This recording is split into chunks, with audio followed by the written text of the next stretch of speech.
I do believe in the police. I do think that we can trust the police, and I think the police do a wonderful, wonderful job. I wonder how many people would trust the police and consider that they do a wonderful job if they knew what happened in Ammanford. In this documentary, 9 different people speak out about the noises they recorded. The noises recorded were of women and children crying and screaming. The noises were reported to the police, but when they did nothing, various people made further recordings. Some of those people even carried out their own investigations. Before we get started, you need to know 2 things. The first is there are no residential buildings nearby. The second is that the noises you're about to hear were all recorded after 11:30 at night in a 1.6 metre shaft that I dug in the basement of the house that sits behind Sophia Nails in Ammanford.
This documentary has been made with the help of the people who went to the property and recorded various noises themselves, and also with the help of the people that have investigated the noises for themselves. The voices in this documentary are theirs.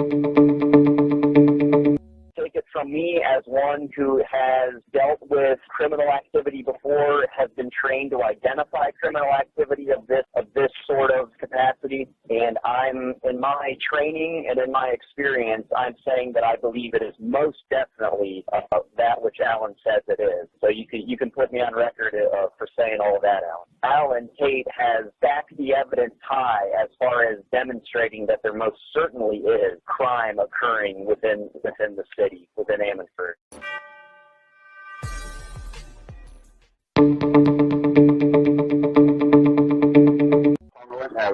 Oh my God, within 24 hours I had a really bad headache for like 3 days. Really bad headache, and then I felt suicidal for the next 4. It took me like a week to come out from it. I literally don't know why, I felt literally sad. Bad as well, wasn't it? So I for me turn after going out, that's why I sort of refused to go. He won't go back in there.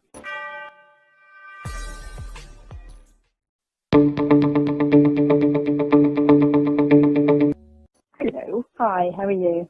I'm fine. Good.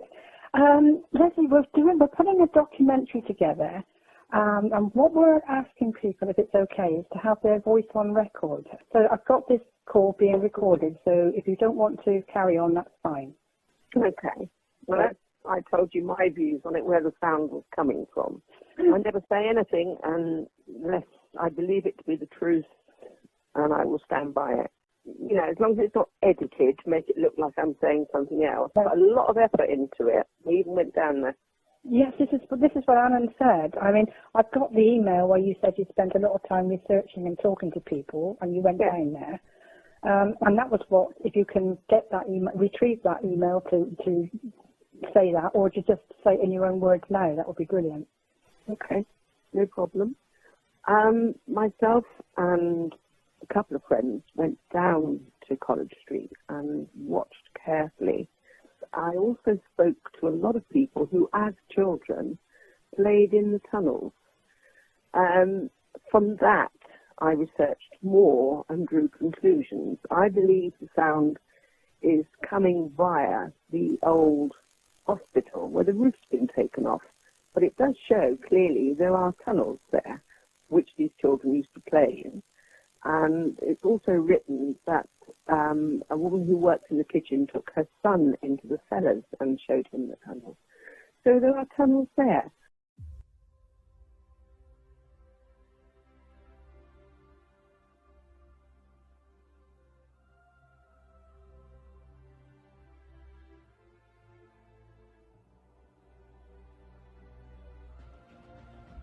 It does give credence to the fact there are tunnels under there somewhere.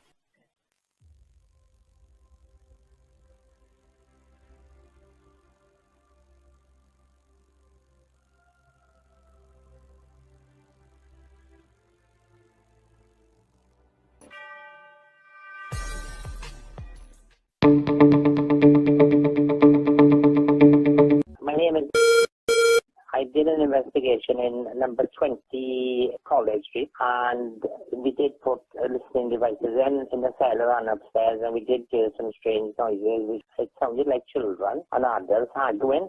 My opinion, there's something definitely going on in there. It's pretty clear that these noises are not coming from the street. They're not coming from, they're not just noises coming from some kind of sound channels. Having examined the evidence for myself, I think that there's a case to answer for some underground facility.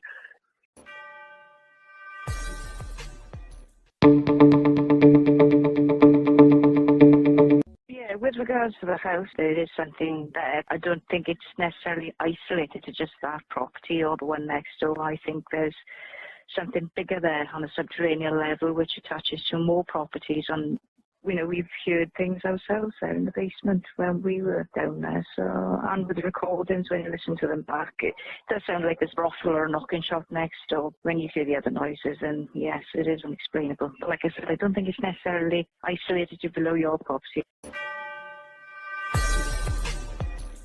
To ensure the recorders could not be tampered with whilst they were left in the property, we gave the keys to some of the people who went to the property, and we asked them to change the lock so that they had the only keys. Everything I've done it with the same integrity of what you guys have. The locks are changed and the key was safeguarded myself to prove that nobody else was actually in there, and I'm sure wouldn't mind just confirming that. And this is what the person who went with her said. I've been into 20 College Street in Ammanford, set voice recordings in separate areas of the property, and have been successful with the various noises and voice recordings and activities. And yes, there is definitely something going on. Did you listen to any of the recordings? Yes, I listened to quite a lot of the recordings. Did you listen to any of the ones that you made? I listened to a couple of them, and obviously, there's definitely something going on. So I got a funny feeling there's more people involved than what we think. In your opinion, do you think that we've made those recordings up? Oh, no, definitely not. Definitely not. 100%. Okay. I can guarantee that. Oh, yes, the recordings are definitely genuine, 100%. I have actually put the recordings there and with blank recordings, and we'll actually pick things up ourselves, and there's no other person that had the keys for the property.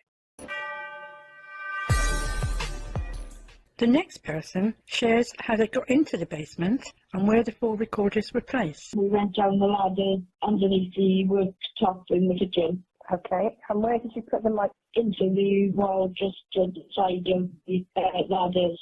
How many microphones did you put in the property when you made the recording? We put 4 in each time. One downstairs in the hole in the wall, one upstairs in the living room, one used to put one in the front of the property by the window and one at the back of the property by the window. The lady that went with her said this. So I'm allowed to do recordings, and I've played them back, and then I've handed the recorder over to you. So I've heard what's on there before you have. And are you convinced it was coming from underneath the basement? Yeah, that point. There was only me and my daughter that had the trip.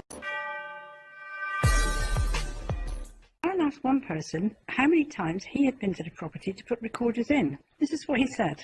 In total, probably 3-4 times. I went there first time on my own, put the stuff in, and then I went to pick it up on my own, and then I went back to drop it off with me, and then I went back to pick it up. Didn't call me, waited outside, and then I went back with. But again, he wouldn't come in with me, he waited outside, he didn't want to go in, and I went and put the stuff back in there, but I didn't go pick them back up. I went and picked them up, yeah, and because I struggled to get back down there to pick them back up, so going on the road. Alan asked him if anything unusual happened whilst he was at the property. 4 people experienced the same as he did, but on different dates. First time I went in there, like someone running, you can't, it's not even high enough to run, it would only be high enough for a child to run along, you know, because I heard someone run in the loft above me, someone run. Last time I went in there, we heard it again. First time I heard it, I sat straight up there. No, admittedly, I didn't go right to end, so I was a bit scared, but I went up and I got in at one and I had a little look about, I didn't go right to the end, I went quite far into it.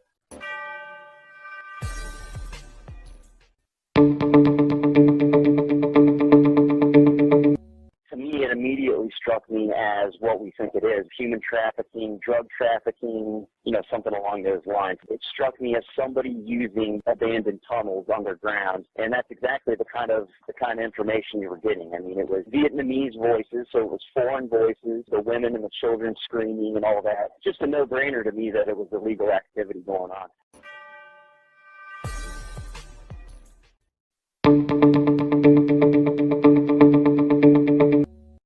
Four different groups of people would not be able to make recordings like this unless something was amiss. Now, one of the people that Christine spoke to said this. Sad thing about it all, Christine, is if Alan is correct, then there are people being very badly hurt. I've been in underground, I told Alan, I've done underground years ago, and I've heard sounds coming in from the street, but I've not heard anything like this. The noises are horrific. The noises indicate people are under enormous distress.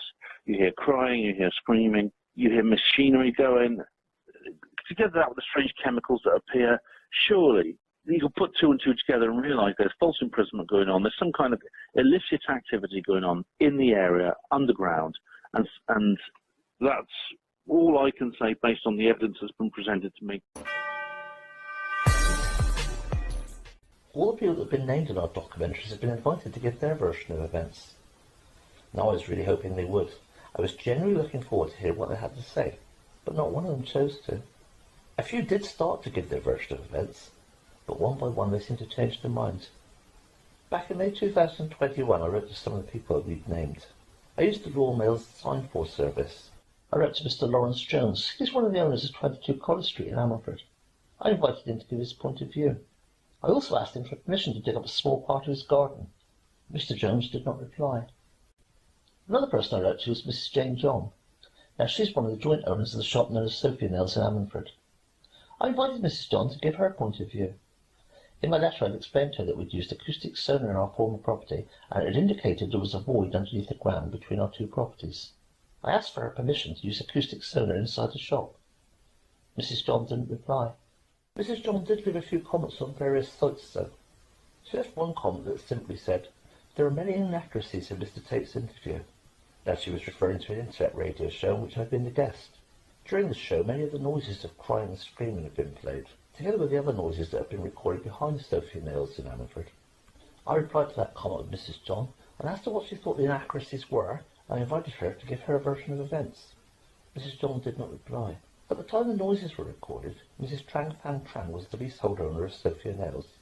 In a letter that I wrote to her, I sent her links to the noises that had been recorded, including a 3-hour recording that had crying and screaming from start to finish. I asked her if she'd be willing to be interviewed in this documentary. Mrs. Tran didn't reply. Trang Fan Tran was convicted in 2019 for her part in 15 drug factories in Wales. She was also the leaseholder of Sophia Nails, a Vietnamese-run nail bar in Ammanford, South Wales. Quang Lam was convicted in 2019 for his part in 15 drug factories in Wales. He was also the leaseholder of Heaven Nails, a Vietnamese-run nail bar in Llanelli, South Wales. Mrs. Tran is no longer the leaseholder of Sophia Nails in Ammanford. She's moved on. She's now company director of Tees Nails in Swansea. I also wrote to Simon Griffiths. I invited him to give his point of view, and asked him why he posted untrue statements about this matter over the last 4 years. Mr. Griffiths didn't reply, but later in the evening of the same day put his car up for sale. Now, it's the first time I've ever seen a car that's for sale being filmed in the dark. When I watched his video, Mr. Griffiths said he didn't want to sell the car, but it had to go. Car's up for sale. It's got to go. There's a reason behind it. It's a bit of a long story. I don't want to get rid of it, but it's got to go. Now, I started wondering about that, why he suddenly decided to get his car. I just found it a little bit odd. Anyway, I wrote to Mr. Griffiths and offered to buy the car. Mr. Griffiths didn't reply. Now, given that some of the noises recorded were of women and children crying and screaming, would you not expect a reasonable person to want to give their point of view? Now, I would have been surprised if one of those people that we've mentioned had not given their point of view. But when all of them seem to act together, is it indicative that they've got something to hide?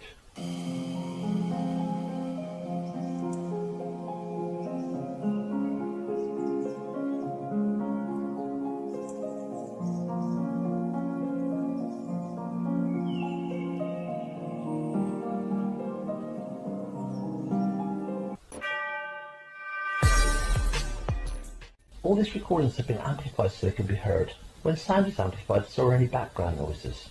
The following sounds came from a recorder that was placed in the basement of my former house. Previously, I dug a 1.6 metre shaft in the side wall of that basement in my efforts to get closer to the source of the noises. 4 microphones were used in various locations in the house so that we could compare them to ensure that the screams were not coming from outside.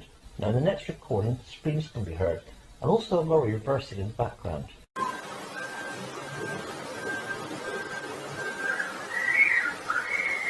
When we checked the recordings, the lorry could be heard outside, but the screams couldn't. Some names are mentioned quite often in the recordings.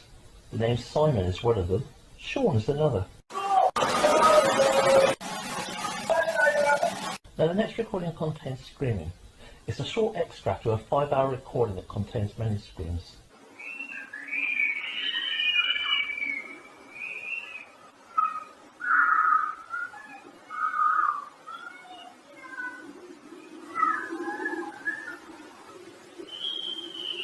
In the next recording, doors or trapdoors can be heard opening or closing. Locks can be heard being undone. Men can be heard shouting, but only on the recorder that was in the basement.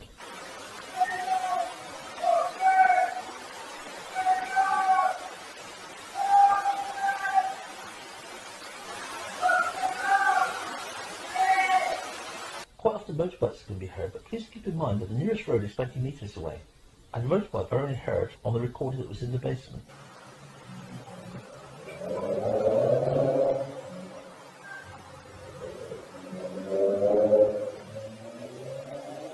Now in the next recording, the screaming can be heard as well as the motorbikes.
Welcome to Panwo Radio.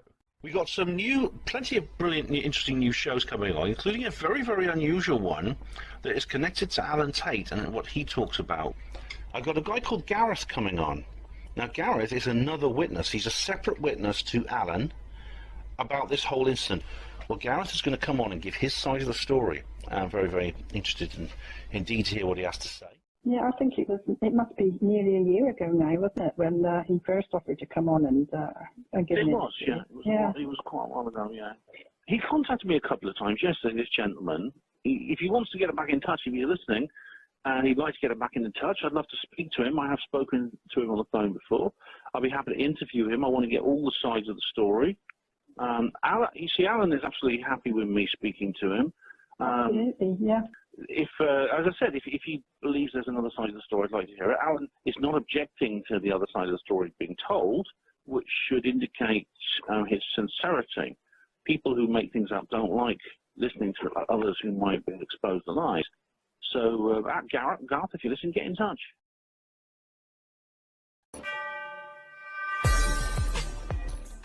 Gareth Edwards, one of the joint owners of Sophie Nails in Ammanford, had arranged to give his version of events. Now, I was really looking forward to hearing what he had to say, as I felt there were some very important questions that needed answers. In amongst the noises that have been recorded at my former property, some names have also been recorded. One of those was the name Gareth.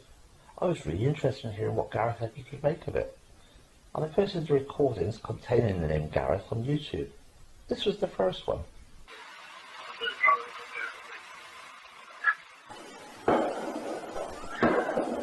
And here's another. And here's another.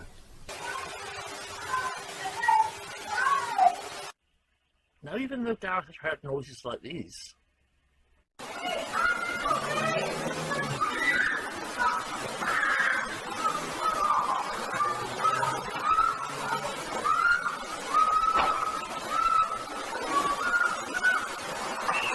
when Gareth phoned me up, 2 years after the first noises were recorded, Gareth and me had two main concerns. Firstly, he wanted me to stop telling people that the recordings were behind Sophie Nails, and secondly, he just wanted to know where the tunnel entrances were. This is what he referred to as his main point in the telephone conversation we had. That's the main thing. That's all we want is that it stop making the reference to, because they know nothing about it. But first of all, it's a case of what we need to clarify is that, but there is also, the thing we need to clarify, but what we've got to stop is with the Sophia Nails and all the rest, as in, I haven't got a clue what this is about, etc. You know, but on the side of with the business, because stop making reference to the business because they haven't got a bloody clue what's going on there. You know, the video footage of they're looking through and they can see something, the light. Now, where is that? Well, you can just see that there's a light source coming, and I'll turn the torch on. Shine it on well. Right, shine it right where we are. Come a bit more to the left. Let me see, turn the light off again. Let me see, best angle is to get it. Right, pass me a torch. Oh, wait a minute, I've got my own one yet.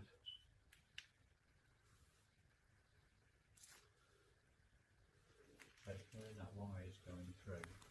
Ah, there we go. Yeah. Now you're getting it as well.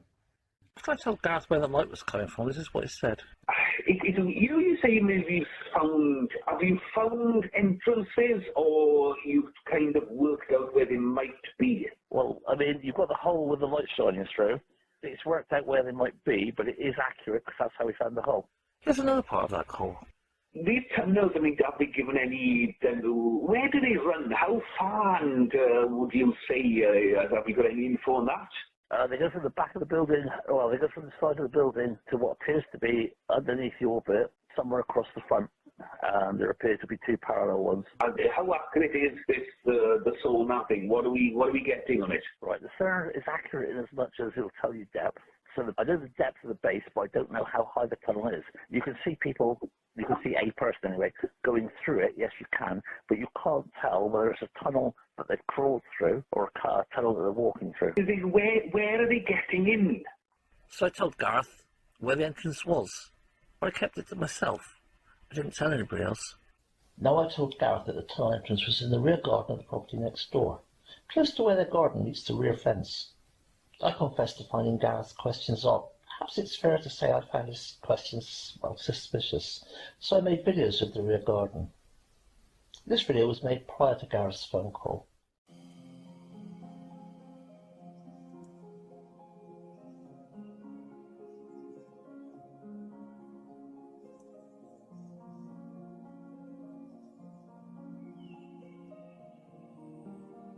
And this video was made shortly after Gareth's phone call. I cleared it right out.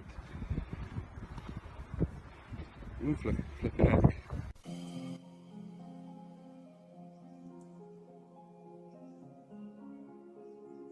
After the rear garden of 22 College Street had been dug over, some people went back to my house and put recorders in.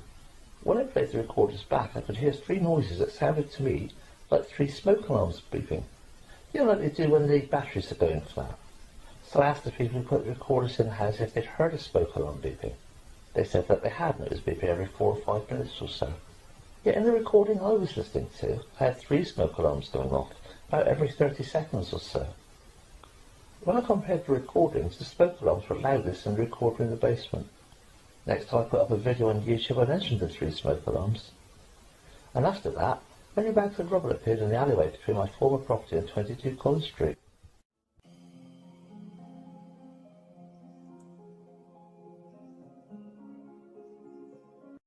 Now the rear gardens had been badly overgrown for at least 10 years, yet after I released the noises of the 3 smoke alarms sounding, the gardens were all dug up. Now they look like this.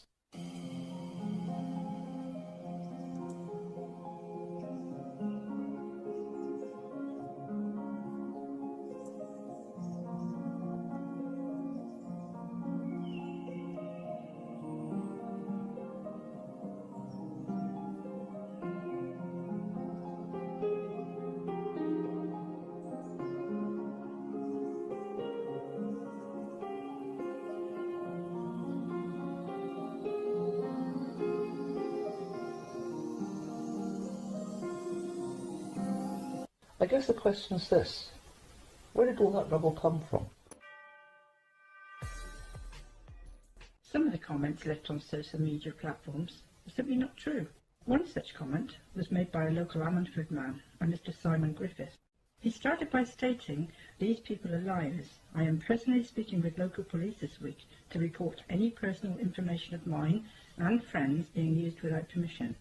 Now, as Alan has only named a few people in the investigation, it follows that Mr. Griffith's friends are connected with either Sophia Nails in Ammanford or the house next door at 22 College Street.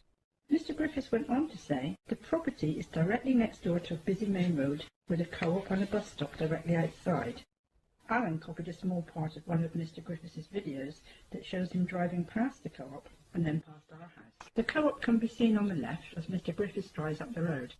When Mr. Griffiths said that there was a co-op directly outside our house, he would have known that his comments were untrue. Our former house can be seen on the right.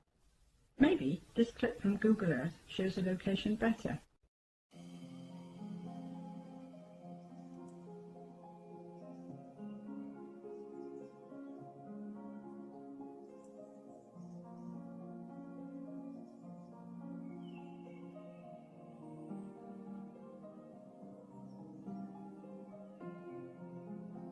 Simon first left comments about our investigation after we put some of the noises we had recorded on SoundCloud.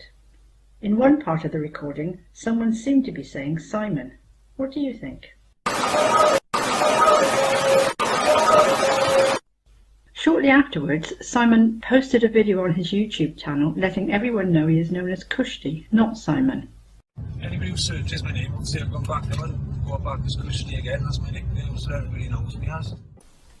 Now when I started uploading some of the noises that I'd recorded, Simon Griffiths left many comments. However, instead of commenting on the noises themselves, Simon suggested that I was delusional. He also left several comments about my character and suggested I should be seen by a doctor. Other people read Simon's comments and responded to him directly. I put one recording on SoundCloud. It was about an hour long. And Simon said, there are no noises except for the usual day-to-day street sounds. I'm surprised the police have not investigated you. Here's another one from Simon Griffiths. And he's talking about me and Christine. They have too much time on their hands, I'm guessing. With a bit too much daytime TV for good measure. Alan Tate, what the hell? Deluded or what? And then Simon suggested this. I'm no doctor, but that's all that's needed here. Not good to waste the efforts of police on overactive minds. And here's one of the responses to Simon's comments. Overactive in your view, curious and compassionate in mine. If I was experiencing what they have, I would be highly concerned too. Maybe you've not been overcome by chemical gas in your home and privy to the sounds of screaming and crying.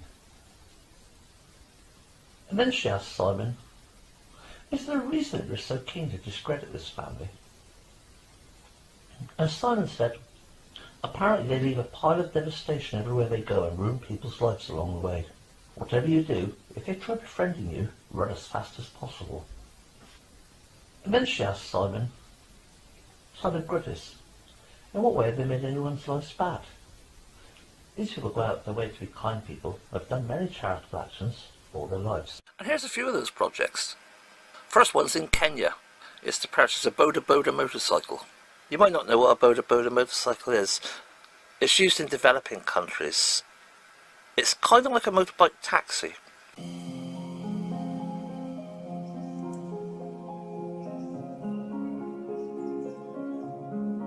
If you call these actions kind, then you are deluded. Disgusting, in fact. Here's another comment that was left with Simon. Simon Griffiths, why spend so much time attacking them? What's in it for you? And it went on. You seem full of hatred and bitterness, yet no solid reasons for your vitriol. Please do explain. And another person commented, what are you trying to achieve, mate, coming on here and attacking Alan? Look at the source material. From what I've heard so far, something tells me this is worth looking into. I hope you haven't come here to muddy the waters. Is Alan a little too close to home for comfort? When I wrote to Simon by name, he posted this comment. Look, you asked me to go away and I did. Can we just let things go now? But it wasn't true. I hadn't asked him to go away. I think he was just a bit spooked when I wrote to him using his real name. In one comment he left, YouTube blanked out all the words that he used as YouTube considered his words inappropriate. All that was left was a link that he put in this video that went to a tune. That tune was named Bang Someone Out. Sometimes I just want to knock someone out. In December 2019, two people placed recorders in our former property. When the recorders were played back, noises that sounded like gunfire could be heard. In between two of the noises, a scream could be heard.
we reported the recordings to an inspector of police. He said that no reports of gunfire had been reported in the Ammanford area, and if we thought a crime had been committed, we should phone 101.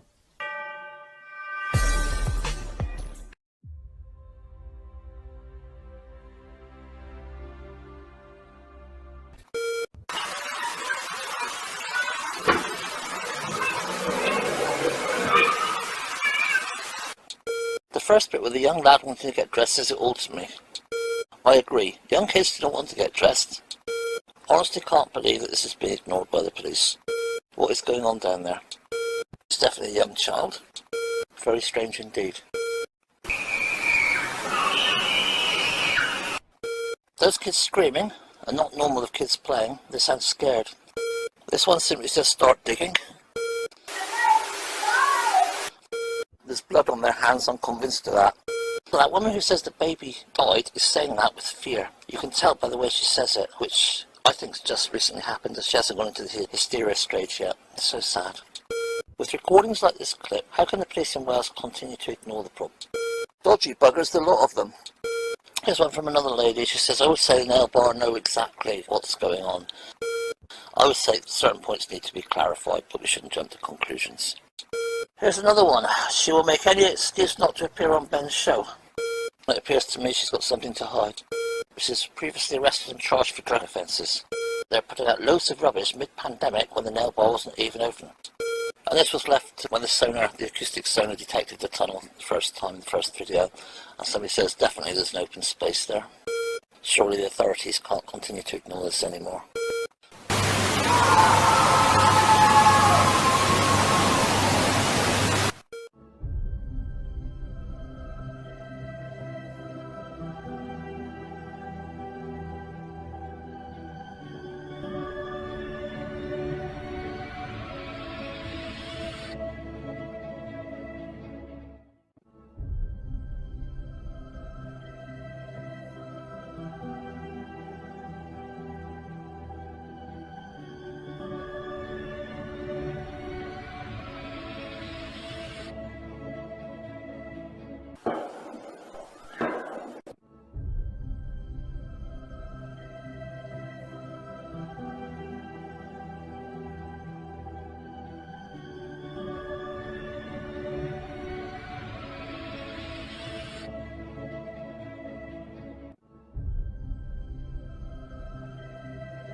I do believe in the police.